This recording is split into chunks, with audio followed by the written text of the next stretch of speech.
Hi everybody, Louisa Thomas here.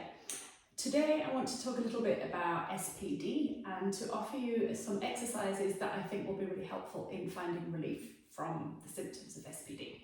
Before we get to the exercises, just a little bit of information about what exactly SPD is. So SPD is often shows up during pregnancy, but it isn't exclusive to people who are pregnant. And the words SPD stand for Symphysis Pubis Dysfunction. Now the word dysfunction is not my favourite because it implies that things are not working properly. I prefer to think of the body as being amazing at adapting and adjusting and accommodating. So rather than dysfunction, we could say that the symphysis pubis, which is the joint that is at the front of the pelvis that links both of the halves of the pelvis, rather than calling it dysfunctional, we could say that it's just become a little bit compromised, it's become a little bit inflamed, it's become a little bit misaligned.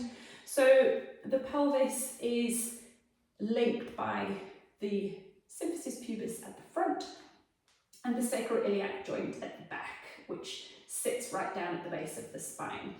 In and around all of those bones and joints are a whole network of muscles, connective tissue, ligaments, tendons, fascia, and they interweave and intertwine into the pelvis, through the pelvis, out from the pelvis, wrapping in all directions. So if there is excessive tension in one area, or one half of the pelvis is slightly rotated forward, slightly tilting to an angle, then that can create a little bit of inflammation and discomfort in certain areas. So often, not always, but often, the symphysis pubis can get a little bit aggravated if there is excessive tension around the front of the pelvis, which could be continuing into the hip flexors, or into the inner thigh muscles, which continue down through the inside of the legs. So the exercises that I'm going to show you today are really just designed to help bring a little bit more balance into that area, to really fire up those inner thigh muscles so that they can reorganize and they can strengthen, but also to create a little bit of movement and space around the back of the pelvis so that we're not just stretching or working on one area, we're helping the whole system to rebalance. So let's get to the exercises. For these, you will need a soft Pilates ball. If you don't have a Pilates ball, you can use a cushion, you can use a pillow, you can use a rolled up blanket. Ideally, you want something that is soft, not too firm. And then you'll also need a resistance loop. If you don't have a resistance loop, you can use a resistance band and just tie a knot in it. And if you don't have either of those things, you can actually just get a helper to be your resistance loop and stop your ankles from moving in the exercise that I'm going to show you where I'll use the resistance loop. So I'll talk you through that when we get to it, but let's begin by coming onto our backs. We'll start with the knees bent, the feet flat on the floor, and then I want you to just put the ball or the cushion in between your thighs. Place your hands onto your hip bones, your fingers are pointing down towards your pubic bone. And before we start to move, you're just taking a moment to feel that these three bony points, pubic, left and right hip bone, are sitting roughly level. We're not going to get too picky about this. So if one side is a little bit higher, just notice that. And then as you exhale, I want you to take a long, slow breath out through your mouth. And as you do that, you're going to hug the ball with your thighs as if you're trying to wrap your thighs around the ball. So you're keeping the legs lengthened. It's not a tense squeeze, but it's more of a lengthened hug as if you're just really hugging that ball. And then super slowly, as you inhale, I want you to just release that little hug. So I would aim for about 8 of these. I won't show you as many of those because once you've got the hang of it, you can continue by yourself.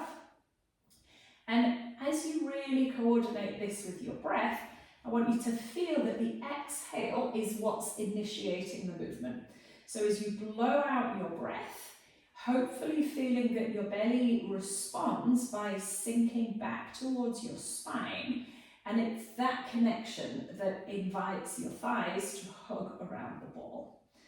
And then after you've done 8 of those, just pause, release the squeeze on the ball. And this time we're going to do one leg at a time. So when you're ready, it's the same thing, that you will blow out your breath, you'll feel that connection to your lower belly, but this time I'm just hugging the ball with my right leg only. My left leg stays quiet and still, and then I slowly release the hug of the right leg, and now I continue hugging just with the left leg. And what you'll probably find pretty quickly is that one side feels much more connected, one side feels more stable. You might find that you get a firmer hug on one side compared to the other. That is very normal. We expect our body to be symmetrical and even, but it isn't. So just noticing whatever you notice here. Again, I would be aiming to do about 8 on each side. Once you've done those, we're going to add on a little bit more. So let's go back to hugging with both legs, but this time as you breathe out and your belly drops towards your spine, I want you to send your feet into the floor a little bit, your thighs hug the ball, and your pelvis will begin to tip upwards at the front. You'll hopefully feel in this position that the curve of your lower back has got a bit heavier to the ground. And then your inhalation will bring your pelvis back to neutral, back to level. You'll release the squeeze and you'll just let everything settle. So I'm going to talk you through a couple more of those.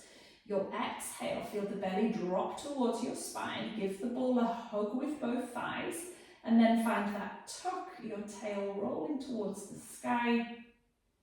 And then as you inhale, release the tuck, release the pelvis, release the hug of the ball. So again, you're aiming to do 8 or 10 of these, feeling that both thighs are hugging the ball evenly. You're not working harder on one side than on the other. And then pause, take a moment now. Let's now bring the palms to the floor, and we're going to add on a little bit more to that. So we start exactly the same way. We blow out the breath, the belly drops towards the spine. We start to hug the ball with both thighs, really feeling that the ball is getting a nice squeeze and hug from both directions. And then as you breathe out, you start to tuck a little bit more. And as you tuck, your feet push through the ground, and that invites your pelvis to begin lifting up now into a bridge position. And I want you to keep this quite small. So it's not about lifting your hips as high as you can, but it is about maintaining that tuck through your pelvis, that hug of the ball, and a feeling almost as if your knees are reaching away from your hip bones. You'll take an inhale at the top of the bridge, and then as you exhale, you're still hugging the ball, you're still tucking your pelvis, but you'll slowly lower your way back down. And as your lower back, your buttocks find the floor, you'll release the tuck and you'll release the hug of the ball. Okay, so I'm going to talk you through that a couple more times. You're exhaling, feel the belly drop. Now start to tuck your pelvis. Give the ball a hug with both thighs. Keep hugging and tucking, and when you can't tuck anymore, reach your knees over your toes. That lifts you up into a bridge, but you're still maintaining that hug of the ball with both thighs. As you inhale at the top, your ribs expand, you're still pointing your tail to the sky, and then slowly and gently you start to lower your spine back down. Once you're all the way down, you release the tuck of your pelvis and you release the squeeze of the ball. I'm going to do one more with you and then you can continue by yourself. So we exhale, the belly drops, the pelvis tucks, the thighs hug the ball. Keep tucking and squeezing, reaching your knees over your toes. Take an inhale at the top, and then as you exhale, slowly unraveling your way down. Keep the tuck, keep the squeeze of your thighs right to the very end, And once you're down there, just let everything go. So our last exercise is using the resistance band. I'm going to move the ball to one side for a moment, and then I'm taking the resistance loop and I'm just hooking it around my ankles so that both of my feet are threaded through the loop and my ankles have the loop wrapped around them. I'll bring the ball back in between my thighs, hips are level and quiet, and then I'm just going to walk my feet a little bit wider apart, so they won't go very far because the band is trying to pull them together. But as your feet separate a little bit wider, your knees will come a little bit closer now. So you're now hugging the ball between your knees. Again, it's not a tense gripping, it's more of a wrapping round the ball. And now as you breathe out, again, you're taking a long, slow exhale through your mouth. You're feeling your belly drop towards your spine. And as it drops, you'll now pick up one foot and you'll open it out to the side just a little bit more. So you'll keep moving. I'm just going to stay in this position so that I can show you what we're looking for here. The hips haven't moved at all. The thigh bone has rolled inwards and the foot has opened outwards. I'm taking care to keep my knees level. I'm then going to take an inhale to return that foot back to where it started and to carefully place it on the ground. As I exhale, I do the same thing again. The belly sinks, the hips are still. I'm now sending my right foot out to the right. My right thigh bone will roll in to face to the ball. I'll take an inhale and then I'll slowly release, bringing the foot back to the center. So as you continue with these, I want you to imagine that there is a plate of food balancing on your bent knees. As you continue, you're really taking care not to let that plate of food slide around or spill. So in other words, your knees stay level. One will roll inwards as the foot opens outwards, but you're definitely keeping them on the same level. I would aim again to do about 8 on each side.